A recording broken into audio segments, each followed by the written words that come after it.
സ്വർഗത്തിലൊരു അപ്പനുണ്ടെന്നും ആ അപ്പൻ എന്തുമാത്രം നമ്മളെ സ്നേഹിക്കാൻ പറ്റുമെന്നും നമ്മളോട് പറഞ്ഞു തന്ന ഏറ്റവും ബ്യൂട്ടിഫുൾ ആയിട്ടുള്ള ഒരു സുവിശേഷ ഭാഗമാണ് ധൂർത്തുപുത്രന്റെ ഉപമ.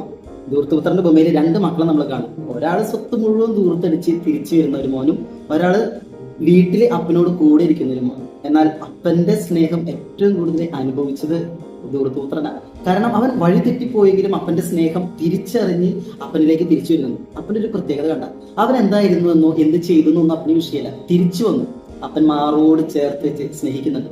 ഈശോ അതുപോലെയാണ്. തെറ്റ് പറ്റിയോ വീണോ എന്നുള്ളതൊന്നും പ്രശ്നമുള്ള കാര്യങ്ങളല്ല. നമ്മുടെ പാസ്റ്റ് എങ്ങനെയായാലും പ്രശ്നമില്ല. പക്ഷെ തിരിച്ചു വന്നോ അവൻ നമ്മളെ പഴയതിനേക്കാളും കൂടുതലായിട്ട് സ്നേഹിക്കും. എന്നാൽ മൂത്ത പുത്രനുണ്ട്, അപ്പന്റെ കൂടെ ഉണ്ട്, അപ്പന്റെ കൂടെ ഉണ്ടും ഉറങ്ങിയും ജീവിക്കുന്നുണ്ട്. എന്നാൽ അപ്പന്റെ സ്നേഹം അവൻ അറിഞ്ഞില്ല. അതുകൊണ്ട് എന്തായി? അപ്പന്റെ സ്നേഹത്തിന് അവൻ വില കൽപ്പിക്കുന്നുണ്ട്. അവൻ അപ്പന്റെ സ്നേഹത്തിനെ ചോദ്യം ചെയ്യുന്നു.